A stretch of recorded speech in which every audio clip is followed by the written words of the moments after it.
Prologue 6:15 a.m. I never thought you would do this to yourself. Karam talking to himself, standing at the place where Korea fell down given her life. The blood stains were still there. A plan for the taste of their own medicine went too far. He never wanted anyone to take their own life, he just wanted to teach them a little lesson about how it feels when you bring someone to a situation that you left them with no chance, but to take their own life. Little did he know that teaching them the lesson would become a nightmare for him. Karam heard a voice from behind. Someone was walking slowly towards him. When he looked back, it was Maid Ryan. "What are you doing here, sir?" she asked. "I don't have any other choice but to be here. I can't let her go like this. It's my fault she took her life away, and if I keep this same thing happening, others gonna do the same thing," Karam replied, looking at the blood stains, lost in his thoughts. "Please don't blame yourself for what happened to her, you had no idea she was going to do this, and it wasn't your fault.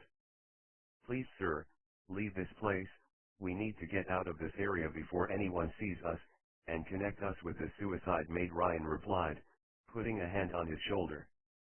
Soon they both reached the apartment. Maid Ryan walked towards the kitchen. "I will make you some breakfast," she said, giving him a smile. "Hey Matty. Shut down those rings. I want to free these girls," Karma shouts from the living room. "I will do it, sir. I don't have my laptop now," Maid Ryan said, bringing toast and egg for him. "I might go now, it's getting late," Maid Ryan said, looking at the wall clock. As she left the apartment, she looked at him from behind. "Sorry sir," she whispered to herself. Chapter 1, Monday morning. Karam is sitting on his couch, sipping his usual coffee, still thinking about what Korea did to herself. Soon he opened his laptop and scrolled down to find recent Boston news. On scrolling down, he saw a video titled "He is Back." Olama uploaded it tomorrow. He did not want to open the video because now he was trying to end this Karam game. He couldn't resist, so he clicked the video. "Hello guys. I don't really know how to start this video, or what to say. This would be my last video. Okay. I am gonna start with Karam. Not what he did with us, or the ring stuff. I am here to talk about what the news said, and what everyone thinks. In the news, Kevin Anderson died and they said he is Karam. The evil has ended. But tomorrow when I woke up, I saw a message on my phone, the same as Karam used to send us when he wanted to give us some sort of task to complete. It said the game is not over yet, and after that my ring gave me an electric shock. If he is dead, what news people say? So, who is still operating these rings? Believe me guys, Kevin Anderson was not the actual Karam. He is still out there somewhere and we still don't know who he is. Through this video, I ask the government to give us protection or somehow find the actual karma. Thank you guys to sticking around with me. Bye. What the heck? Why are the rings still working? He talked to himself. This must be a lie. This must be some sort of a publicity stunt. He started walking back and forth in his apartment. He walks in his room and picks his phone from the bed, and dialed Madrian's phone number. The rings are still working? And who the hell is giving them commands? If this is true, this situation is going to create danger for me. I don't know sir. I think someone hacked the software of the rings. I am on vacation with my family right now. I will recover the software as soon as possible. You just relax, no worries, Maid Ryan said, cutting the conversation. Karam sat on his couch, still thinking about the video. Maybe it is a hoax. Maybe it is a plan to fool me. But if it is not, then what will I do? I need to get to the bottom of this, and figure out what she was up to. After 2 hours of thinking, Karam finally decided to go outside for a walk and take some fresh air. He was not able to take any more pressure. As he was walking through the streets, he saw a group of people standing in front of a small building. He could see a couple of policemen standing next to the building. He put his face down and walked silently towards the other side. Chapter 2. After uploading the video, he is back. Olama went outside her room for breakfast. As soon as she had her breakfast, she went to her room, picked up the phone and messaged the girls to meet up at the cafe to talk. Meet me at Ziggy's cafe. Now. We need to talk. Olama typed the message in a group chat. All 6 of them replied okay, but in their own style. She walked into the cafe and was greeted by the girls. They sat at a table as Olama sat down at the end of the table. The girls immediately began to discuss the video Olama posted this morning. We watched the video and we were really impressed by your guts. You are not looking even a little bit scared of him. Mary, Eden, and Pamela said. Who do you think controls the rings? Karam. I mean Kevin is dead now, right? Matilda said, biting her lower lip. That's what I am about to say. Listen carefully, Olama said. Yes, yes, yes. Everyone said in unison. The question is that, is Karam dead or alive? Because, if Karma, aka Kevin Anderson died, then who the hell is controlling the rings? Olama took a sip of juice. The rings could be on automatic setting. Josephine said, confused. Olama continued, it can be the possibility. What I think is that he is still alive, somewhere around us in Boston, and Kevin must be one of his pawns, or one of his pawns are controlling the rings. Josephine complete Olama's sentence. Yup. This can be the possibility too. But still the question is the same. Is Karam dead or alive? Olama is confused. If he is still alive, he is gonna ruin our lives, again Eden said, in a cocky manner. Who knows? Everyone said in unison. Whatever is happening to them is done by whom? Someone thinks it's Karam, and someone thinks it is someone related to Karam. At the same moment when they were discussing Karam being dead or alive, they all got a task. Don't waste your time on this. You only have to follow my orders. They all got electric shocks right after this message. Chapter 3, Hello. I am Lisa Francis from Channel 24, Boston News, Massachusetts. Tonight we have some new information about the most wanted vandal of Boston, Karam, or as some people say, the killer of 19-year-old teenager Korea Williams. In the past few days, Olama Gerald, a victim of Karam, posted a video titled He Is Back on her YouTube channel, which got millions of views in a few days. Previously it was said that Kevin Anderson died, and he was supposed to be the real Karam, but now Olama Gerald claims that Kevin Anderson cannot be Karam. We are about to play a clip of her video, just after a short commercial break. Lisa stood up from her chair and walked outside the recording room, for something to eat and drink. On her way back to the recording room, she thought for a moment before saying it on camera, he is still alive. He must be a popular handsome guy. Camera rolling, the camera guy shouts. So we are back with a new. Olama claims that Kevin could not be Karam. He is still alive, and the reason for this is that someone is giving them tasks to complete, and it must be him because no one else has the control over the rings. If Kevin Anderson is not Karam, so who is he? Where is he? What is his motive? Stay tuned for the updates, and thank you so much for watching. By this Karam guy is a big chaos, Lisa whispered to herself. That guy is a female hater. You should watch your steps back home, the camera guy jokes. Blah, blah, blah, Daryl, Lisa replied. Chapter 4, Officer Hector Ross and Officer Hannah Ortiz standing near the outer area of the Boston Police Department, talking about the recent news about Karam. Hector is about to say something to Hannah, but she is unable to hear a word because of the noise in the background. Hector gave her the sign to follow him as he walked towards his office, and Hannah followed him. Did you or anyone in this department search for anything related to Kevin Anderson? Hector asked her. Sir, I have checked Kevin's background, Hannah said, giving Officer Hector the case file.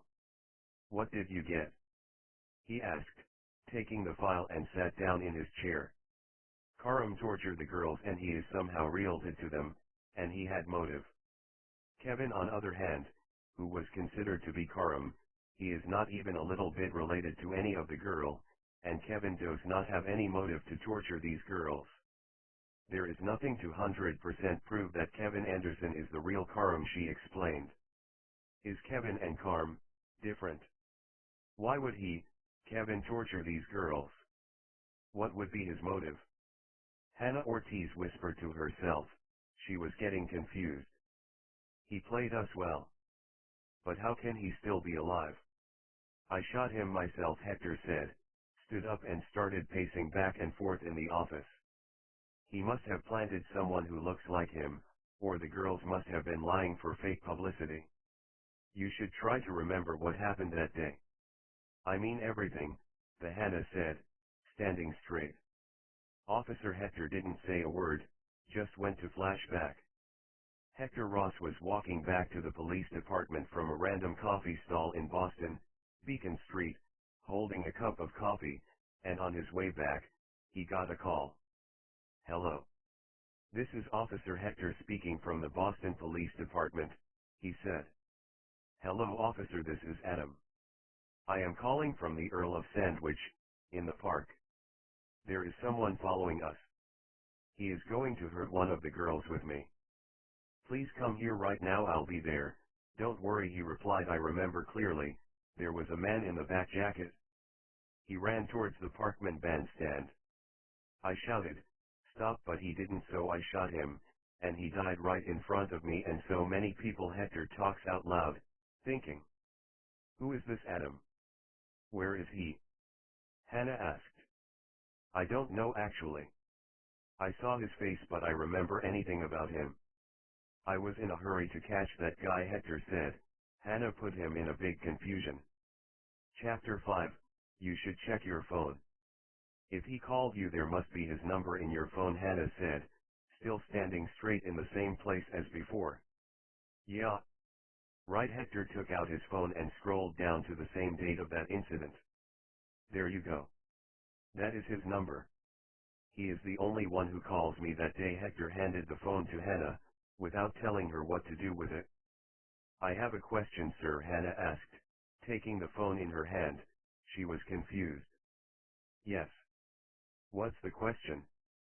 How did he call you on your personal cell phone? Where did he get your number? Hannah asked, finally moved from her fixed spot. And what should I do with this phone? Wait a second. You are right. How did he get my number and why did he call me on my cell phone? Hector got confused again. He grabs his phone from her hand and rushes outside.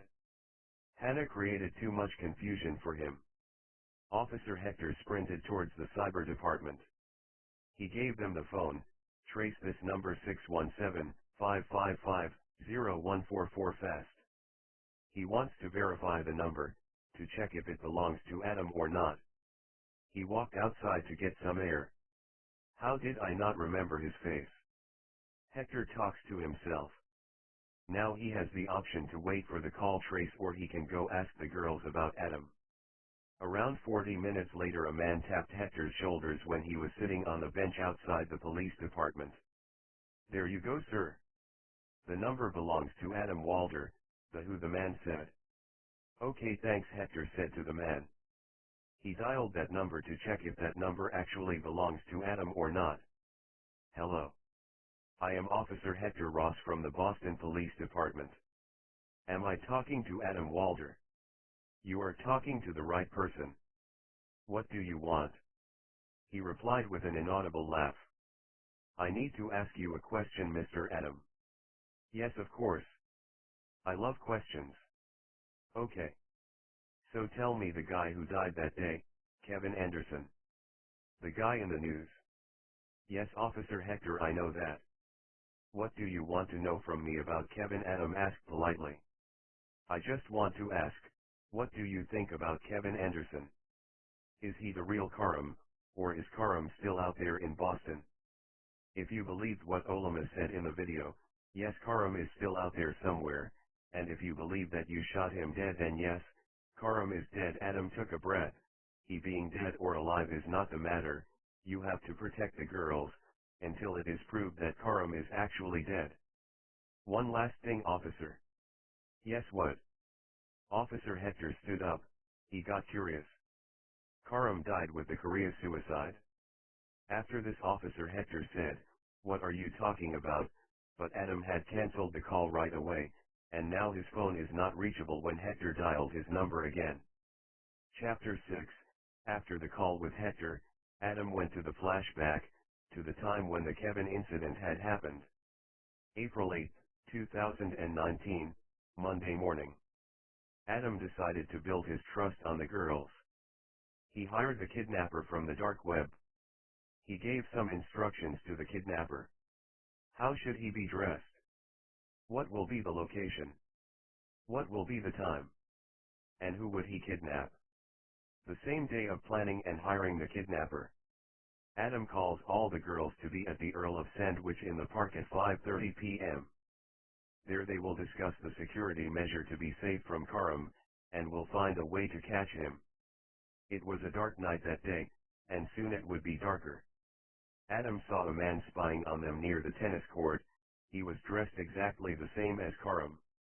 Adam waited and waited for the right moment, making Eden drink more and more so she would go to the restroom. His plan worked. Around 5:50 p.m. Eden decided to go to use the restroom. The same time Adam walked away for a private call. He took out an old Sony Ericsson flip phone and called Officer Hector on his cell phone. The man walked slowly towards Eden, as he was supposed to do. He tries to chloroform her. He failed. A sound was heard by both of them, "Don't move. You are under arrest," Officer Hector shouts, with his gun pointed towards him. The kidnapper ran towards the Parkman bandstand. It's easier for him to hide somewhere in the dark. The rain had started, and it was making the ground look like a lake, which created difficulty for him to run. As he reached closer to the bandstand, Officer Hector shouted, "Stop it, or I'll shoot." Rain is also creating difficulty for him to listen to the clear sound of what the Officer Hector was saying. Officer had shot the bullet, and it hit the kidnapper in the middle of the skull from the back. He fell down on his face, motionless, and the blood was getting washed away in the rain. The group of girls standing a few meters away from the dead body, holding hands, and standing close to each other. Eden was getting curious and she went closer to the body. "Your game is over," she whispered. She tried to check his identity, but Officer Hector said, "Don't touch the body." "I just want to see his face and ID card," Eden asked politely. Officer turned the body over and took out his wallet to show the ID to the girl, Kevin Anderson. Eden read aloud his name. Chapter 7, The Police Department Part 3. Did you find out who Adam is? Hannah asked as she saw Hector wandering outside on the bench of the police department. "He is Adam Walter. We have to meet him in person. I think he knew something about Karam." "You go and get the address of this number," Hector ordered her, giving her his phone. They reached the location of the number. It was an old rusty apartment with the name Adam W. Walter engraved in the wall. Hannah rang the doorbell. An old man came out from inside, coughing. "Hello, sir. Is this Adam Walter's house? Is he here?" Hannah asked politely. "There is no Adam here. He died 20 years ago in a car accident," the man replied, closing the door on their face. "If he died 20 years ago, who did I talk to?" Hector said to himself. "It must be a phone number cloning." "You have been talking to Karam," Hannah said, shocked. "He played with us again." Hector felt the shock. Back on their way to the police department, Hector gave Hannah orders to search for Adam Walter, but without telling anyone about this incident.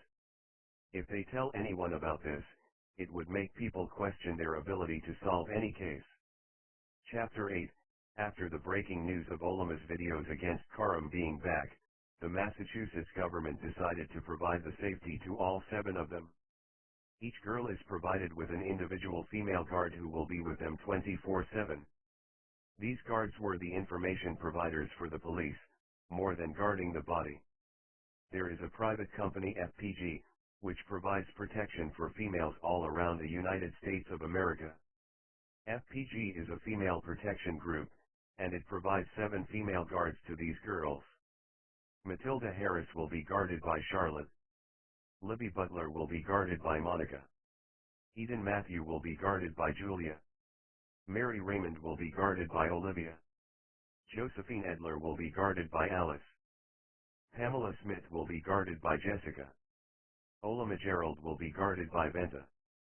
Actually, these guards don't have full names, and even their first names were fake for the purpose of hiding their personal information. Now the girls cannot go anywhere without their guards. They cannot meet anyone without the person being checked, unless the person is a parent or a sibling by blood, and some more weird rules.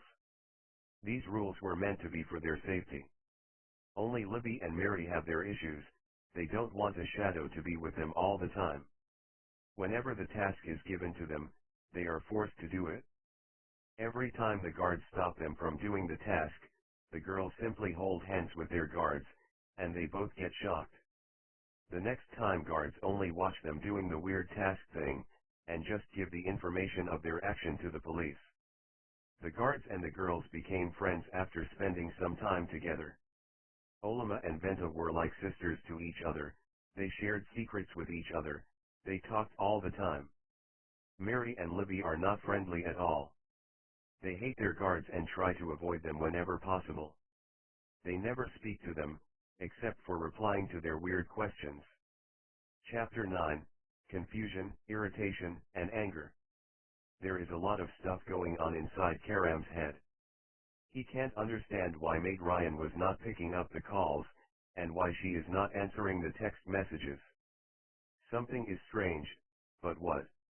It was in this conflict that the fire was raging for him. There is only one thing he can think of now. He decided to give Maid Ryan a surprise visit, and he did. Later that day he knocked on her door, and as he thought, Maid Ryan opened it. "Hello, sir. Come inside. What made you come to my home?" she asked, smiling. "She is wearing the kitchen apron, covered in corn flour. Come here." Karam dragged her to the corner. "This ring matter is getting out of hand." "Why are the rings still working?" "I've checked, sir. There is nothing wrong with the configuration of the rings, so." "What's happening? Who is controlling them?" "No, sir. There is no one." Maid Ryan paused. "I saw Olama's video. She was lying. It must be a trick of her to get you out in public." "How can that be possible? They all saw me die. I mean Kevin Anderson. It must be a public stunt then. You should become Adam and ask her yourself. I know you will find something useful. And please don't go back home. I am making cake. You should try it." Maid Ryan walked towards the kitchen. Becoming Adam again looks good to Karam. Now this is the only thing he thinks he can do to confirm what Olama said in her video. "Okay. I like your idea. I will wait for a few days and we will see if there is anything important to discover about this whole mess." "Thank you, Maid Ryan. Have a nice day," Karam said, giving her a kiss on the cheek. He walked away from there with confusing thoughts running through his mind. He wanted to end this mess as soon as possible. Chapter 10, I need to find him. Olama said to Venta, who was watching outside the window. "Find him?" "Who?" Venta asked in curiosity. "Karam. I mean, we girls don't have his face, but we can find Sapphira's information, and from there we might find some clue, related to real Karam." Olama told her the whole story. "I don't allow you to get yourself in danger. I am here to protect you," Venta ordered her, like a big sister. "Please, please. And I am not doing this all by myself. You will be with me, all the time, and other girls and their guards will be with us," Olama said, with a pleased face. "Okay. But you have to tell me each and everything you guys are going to do," Venta gave her order. "Okay, boss." Olama hugged her. They both giggled. "Can you track or get information about Sapphira? Or do you know someone who can do this? Pamela got a text message from Olema. What do you want to do with that? What is your plan? Pamela replied, confused. Come to my home right now. I will tell you the whole scene. Olema replied with a smiley face emoji. Around 6 p.m. in the evening, Pamela, Jessica, Olema, and Benta were sitting in the living room of Olema's apartment, listening to Olema's plan carefully. According to Olema, her plan was foolproof and perfect. Listen carefully. If we can find Sapphira's data somehow, then from there we can find a way to reach the real Karam, not Kevin Anderson, Olema said, smiling. Olema's mind, without any proof, confirms that Kevin and Karam are two different humans. Now the only purpose of her life was to find him and ask him why he was not leaving them. Why is he not getting peace even with the death of Korea? I can do that. I know her best friend Maddie. She can help us. I will ask her online. Pamela agreed with Olema's plan. Olema took out her phone. Give me her email, she asked Pamela. Cool down, girl, let me find it. Pamela searched Maddie's email, and around 35 minutes of searching they finally found the email, and Olema started typing the email. To Miss Maddie 779 at mail.com. Hey. I am Olema Gerald from Boston Westview College. You don't know me, and believe me, you don't want to know me either. I really need your help. Sapphira. I don't know the surname. She was your best friend. I want to ask you only one thing. Do you know something about her that can help us find her? I have something that belongs to her. Please reply. Take care. Olema. Chapter 11. He had a keen eye on every move of these girls. She listened to every word Olema said, and she did not want them to execute whatever was going on in their mind. There is something fishy going on. She wanted to keep these girls away from Sapphira. If they got information about Sapphira, they could somehow find and catch the real Karam. The problem was not that they could find the real Karam. Even if they were able to find him, it wouldn't stop her from her evil plans. There was something going on, which is even hidden from herself at the moment. For now, there were guards 24/7 with these girls, and because of this the fake Karam is getting furious. She can't execute her evil plan, and now if they got information about Sapphira and that information goes public, it would create chaos for her. She decided to somehow increase the shock power of the rings. She can't, it is set at a particular range. She stood up and walked outside in the streets of Boston to get some fresh air, and to find a new idea for her evil plan.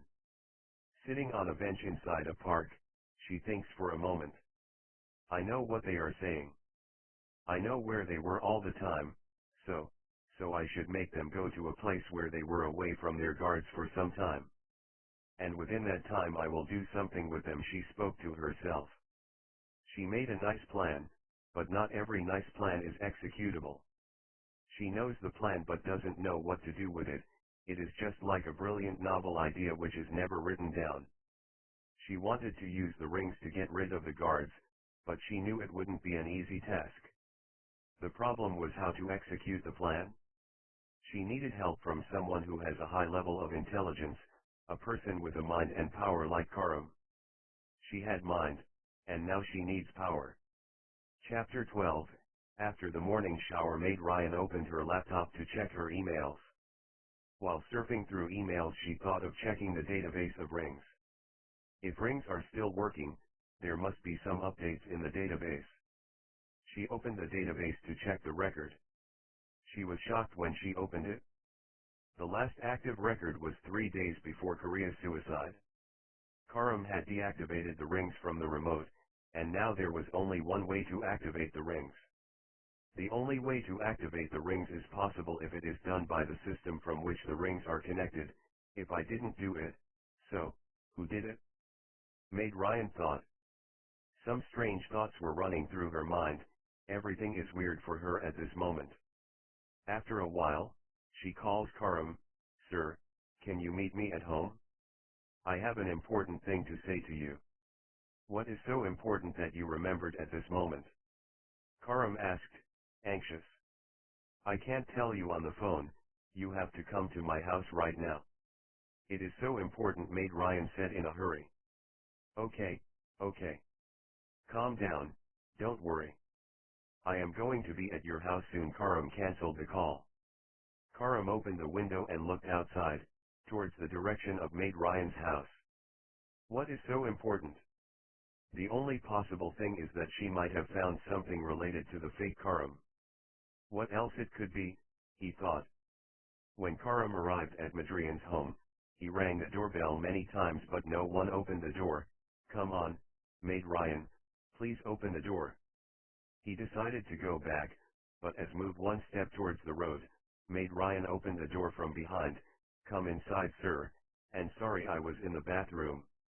Inside the living room, Maid Ryan put the laptop in front of Karam, to show him the rings activity. See this, sir? What? He asked, curious. If the rings are still active, as Olama said in her video, there must be something changed in the database, but nothing has changed.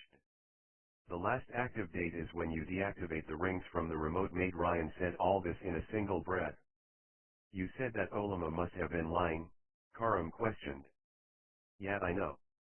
I've checked. I have tapped their phones. There is definitely someone giving them commands. You should trace where the commands are coming from. No, sir. I made the system so I know the location of the commands are not traceable, and one thing, sir. Whoever this fake Karam is, he or she gonna kill these girls. How can you say that? See this, sir? The first command that fake Karam said was, obey me or else you will be killed. Chapter 13, the next day morning after Olama's email to Maddie. She got a reply back from her. Hello. I am Maddie Summers. It is really nice of you to ask me for your help, and I am really happy for you. You are asking me about my best friend Sapphira K. Andrew. I can't tell you the whole detailed stuff about her, there is not much cheesy about her to tell you, she is a simple girl. She was an open book, a nerdy innocent girl. In college Sapphira was married to a guy named Keith Andrew. Before her marriage and some time after her marriage Sapphira got depressed about something. She started getting panic attacks. She never told me why these attacks happened. Months before her suicide she was going to a private psychiatrist in Boston. I don't know the name of that clinic. The rest is a mystery. Thank you. Peace, Miss Maddie, Sapphira K. and Keith. Now who is this Keith person? Olama was shocked looking at the names. She passes the phone to Venta to read the email. Private psychiatrist. In Boston. How can someone get that depressed? Venta whispered, I think I know where this clinic is. There is only one private psychiatric clinic in Boston. My aunt runs it. We might find something about Karam there. Let's go. Hurry, Olama and Venta run towards the clinic. They messaged others to be there.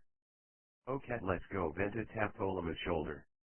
Around 7:30 p.m., they both reached the clinic and started asking some questions. The receptionist knew Venta so she didn't hesitate to give them the records of the patients. They wanted to find a little clue related to Karam.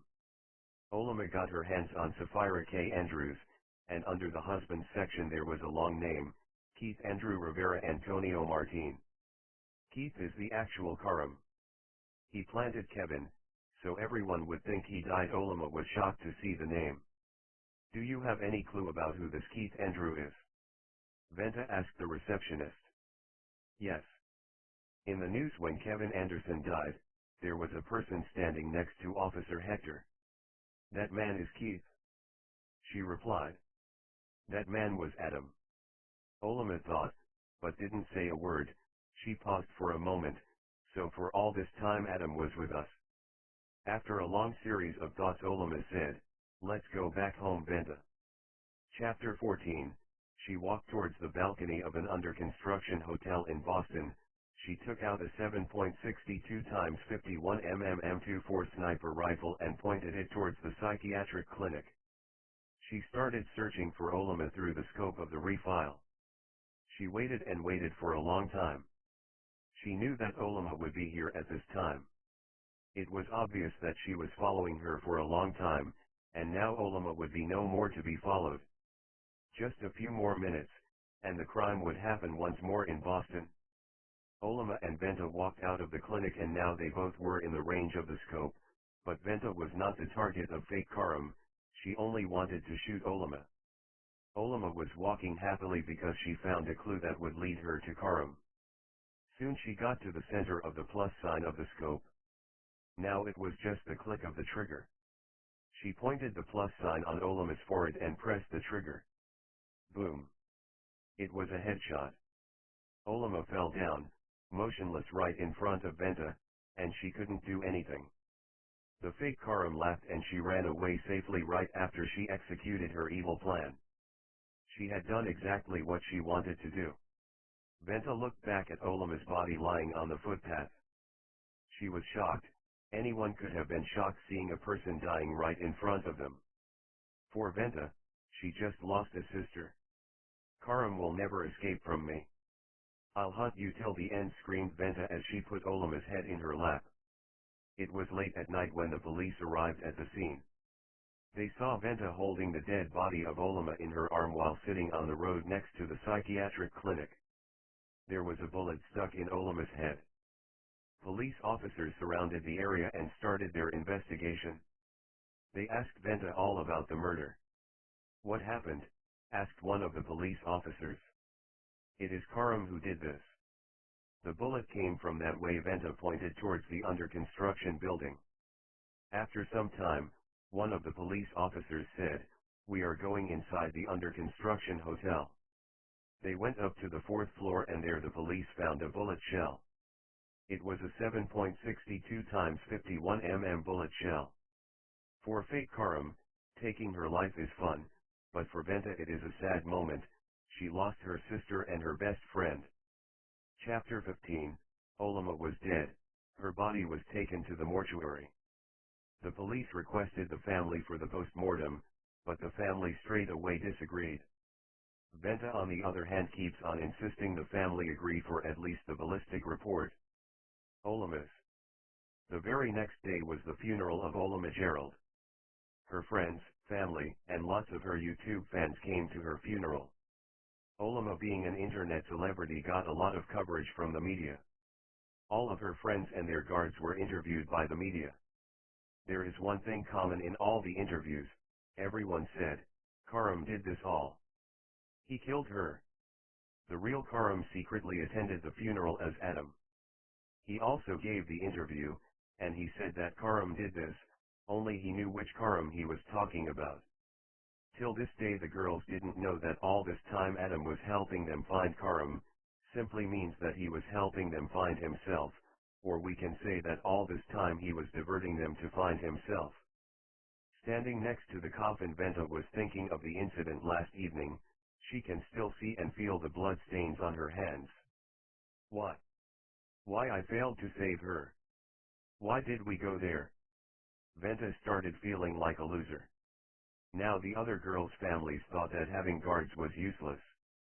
They can't protect the girls. There is no other move that the family can take, so they decided to move out of the city. They thought that this place was no longer safe from them. First it took Korea's life, and now Olama's. Karam had become the pro-level criminal of Boston, Massachusetts. Karam did not want this to happen. He did not know how to stop this. He, at this moment, can't think of anything to do. The only thing he thought of was to protect the girls by himself. There would be two things. If the family stays, then the fake Karam's evil acts will still go on, still creating chaos. If the family goes out of the city, they won't be safe because he knows that if he can go out of Boston to make the girls wear the rings, the fake Karam can do it too. Chapter 16, Adam contacted maid Ryan to be at her apartment. He contacted all the girls from the private number. I am someone who can tell you the truth about Karam, and I can help you get rid of the rings on your finger. Follow the link, get to the location as soon as possible. He knew that everyone wants to get rid of the rings, so they will definitely come to his apartment. He wants to help them. A few moments later, they all meet up at Adam's apartment. You said that you can tell us who is Karam. Everyone asked. Let's say, for a moment, that I am Karam. Adam said, walking back and forth. You can't be Karam. You are so nice, Mary said. Me. Being nice makes you think that I can't be Karam. Adam questioned. When he talks face to face with us he always says hello little ladies, Eden said. Karam did everything they say the actual Karam did to make them believe that he is Karam. Believe me guys. I am the actual Karam, and I did not kill Olama or Korea. There is someone pretending to be me, and that fake me was doing all this. Why do we believe you? Josephine said. If I need to hurt you guys, why would I tell you everything? Believe me, you are safe with me, Karam replied. Wait. If Karam, I mean Keith didn't kill Olama, so who? Eden stood up, pacing back and forth. Keith had a motive because he is Sapphira's husband, so if someone else is doing this shit, he must be related to Sapphira for sure. Why he? That person could be she, made Ryan said, sitting at the edge of the room with her laptop, trying to stop the rings from working. Because girls are not that evil, Eden replied. Keith gave her a serious look. Yes. Maid Ryan shouted. What happened? Everyone asked. The rings would not work anymore. But Maid Ryan paused, biting her nails. But, what? Tell us please, all the girls asked. It would be painful to take those rings off. And if you keep them on it might start working again. I don't care for the pain. I am just gonna cut it off, Josephine said. Are you gonna cut your finger off? Pamela asked, with a serious look on her face. Are you stupid? Why would I cut my finger? Josephine replied. Okay, do you have anything to cut these rings? Pamela said to Keith. I'll help you guys take those off, but please don't scream, Maid Ryan said, squinting. As soon as all the rings were off, with few screams, there was a knock at the door. Boston Police. Open up. Chapter 17. On the day of Olama's funeral, the whole area was covered with the news reporters. Everyone thought it was for Olama, but no. The news reporters came to her funeral to get the news about Karam. They don't care if anyone is dead or not. All the girls said the same thing, that Karam killed her, even though they were not there at that moment, and didn't see him shooting, but they all were so confident about their statement. Adam took a risk that day. He gave an interview to the reporter. It is obvious that no one saw Karam killing Olama, but who else would do that? No one else other than Karam has a motive to kill the girl, or, does anyone else have the motive? Now it is up to the police to find out who was actually behind this murder. Thank you so much. From the Boston Police Department. Officer Hector is watching the live news, and on the TV he sees Adam. Hector ran towards the cyber department and ordered them to make the public know that Adam is not what they thought. Make that face go viral on the news. We need to find Adam. He is the criminal, Hector shouted. There was a prize money of $100,000, whoever finds or helps the police to find Adam Walter. The only reason that was mentioned on the news for finding Adam was that he is the most wanted criminal. The police didn't say that he is Karam, or he is supposed to be Karam, because they weren't sure. Keith didn't know that he went viral on the news. He was doing his work without being aware that everyone was on the bounty hunt for him. He and Maid Ryan didn't know anything because they were too busy in finding the solution for saving the girls. Next day evening, an unknown number gave a tip to the police that he saw Adam. The unknown number didn't tell his name at that moment for privacy concerns. He gave the location of the building where he saw Adam going. The unknown caller followed Adam to his apartment. What else could happen? There was a knock at the door. Boston Police, open up. The police entered the apartment and handcuffed both Keith and Maid Ryan. They didn't do anything. They helped us. The real criminal is somewhere else, girls shouted. All of them said that they are innocent, but the police didn't listen to a single word. Chapter 18, Boston police handcuffed and put Keith and Maid Ryan into the police car. They both were taken to the police station like they both were man-reading monsters.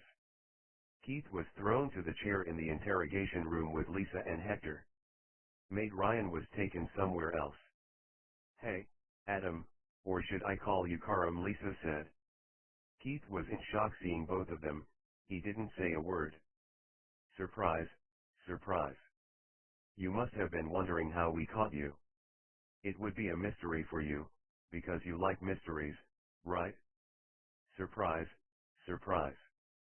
You must have been wondering how we caught you. It would be a mystery for you, because you like mysteries, right?" Lisa slapped him on the face. "Your other buddies will be captured soon. For now we have you and that bitch of yours. You want me? You got me. Leave her alone." "She didn't do anything," Keith said in a serious tone. "Somebody got killed a few days back. You and everyone related to you are involved in this," Officer Hector said, moving close to him. Lisa tried to say something but paused, giving Keith a look. "Even if she's not the bad guy, she is involved with you, and she is a criminal too. Just like you," Hector said, sitting on the next chair to him. And even I am not involved in any sort of murder. I know I did some bad stuff, but I am not a killer," Karam said, staring at Hector. "Somebody's gotta get charged for that murder," Lisa said, curled lips. "So, you can charge me with anything you want. I used that girl as my pawn. She didn't do anything wrong," Karam said with an innocent face. "We're gonna prove that you both are involved in the murder of Korea William and Olama Gerald," Hector said. "You give us the names of your other buddies, and we might think of losing her free." Lisa was about to complete the sentence, but soon she saw gas entering the room. All three fainted right away. Someone attacked the police department with the smoke bombs. The whole department was covered in smoke, and everyone was down. A girl dressed like Karam entered the smoke with a gas mask on. She tied and dragged Keith and Maid Ryan outside and threw them in the van. Chapter 19, Keith and Maid Ryan were rolling at the back of the van. As soon as the engine of the van roared, there was a black Jeep at the corner of the police department, like someone was trying to follow them. The van took them to an rusty old abandoned warehouse in Boston. In the middle of the police department and warehouse, Keith and Maid Ryan woke up, still rolling at the back of the van. There was a room in the corner of the warehouse. Fake Karam took them both out of the van and took them to the room at gunpoint. She tied them both to the chair, and took a deep breath. She took off her mask. Keith recognized her but couldn't say a word. "Martha. You." Keith said, stammering. He recognized that the fake Karam was Martha, Sapphira's younger sister. "I know what you're gonna say." "Calm down, bro, I will tell you everything," Martha replied. She moved towards the other chair, where Maid Ryan was tied. "Hey. You. Bitch. I know what you did with those rings, and now you're gonna make those shock rings again, much stronger than before. You think I am stupid? I don't want to make anyone's life a hell again. I will never make those rings again, and if I or anyone else makes those rings, I will make sure that those girls won't put them on." Maid Ryan disagreed right away. "Oh. Really?" Martha slapped her so hard that she fell down on the floor, still tied to the chair. "Can you please stop this, and tell me why you are doing this? Why do you want to kill them? I've already done so much with them." "Please stop this," Keith said, looking into her eyes. Chapter 20, Listen. You are playing with these girls because of Sapphira, obviously. I have the same reason. It is tit for tat. They killed my sister, and now I am going to kill them all," Martha said, moving closer to him. "I've already taught them the lesson. That's enough. Please don't kill other girls," Keith said. "When I saw the news that Korea died, people were saying that Karam killed her.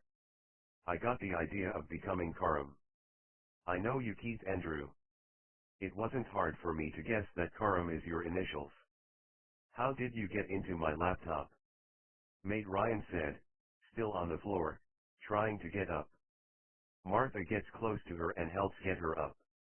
Oh. That. I saw the video of Korea, and I know about the ring system. I've hired a hacker to hack Keith, and from there I found you. I stalked you for a month, then I told the hacker to clone your laptop in the same looking laptop as yours. One day when you were going on a trip, I entered your apartment and replaced your laptop with a fake one. You guys played with others, and I played with you. Boom. Someone entered the warehouse. How? Nobody knows this play. How can someone come here? Martha pointed the gun towards the door. Chapter 21. Sitting in a black Jeep outside the Boston Police Department, she was waiting for Karam. She had seen in the news that Adam is Karam, and since then she had been waiting for him in the Jeep, outside the police department, to see if she could find a chance to shoot him. After a while, everything that happened there was beyond her imagination.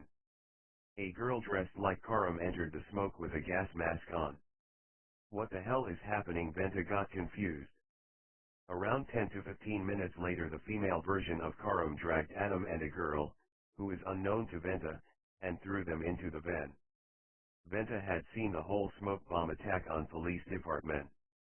The only thing on his mind was the misunderstanding in the hearts of the girls' families that they could not save their daughters. She should get rid of this misunderstanding. The other thing was that she wanted to avenge Olama's death from Salman, she had sworn. She does not have any other option instead of following the van.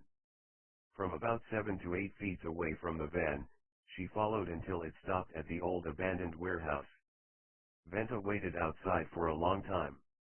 She needs to make a plan before she enters the warehouse.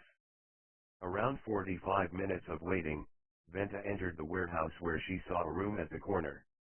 Boom, she started firing bullets at the door. The door opens by itself and Venta sees Adam and Maid Ryan tied on the chair. Without any second thought she shot Adam. It was a headshot, like fake Karam did with Olama. Venta then shot Martha in the leg. I am sending you the location. Someone killed Karam. Venta texted the police department, threw her phone on the ground, and walked outside. She felt relieved. Police arrived at the location. They saw Martha on the floor, bleeding leg, motionless, and Maid Ryan crying. Keith's body was taken for the post-mortem, and Martha and Maid Ryan was charged with the murder of Keith Andrew. Chapter 22. There was news all over Boston that the real Karam is Keith Andrew Rabra Antonio Martin, and he is dead now. Karam or Keith or Adam died without being proved innocent. Everyone still thinks he is the killer of Korea and Olama. Everything seems to be over now. All the families packed up their luggage and started to drive far away from Boston, where there is no evil. Soon they reached the 0 km Boston sign. Boom. Every single car exploded. Martha had already attached the boom with the cars before she captured Midian and Keith. Martha heard the news from inside the cell. She left. She had executed the plan that she wanted to.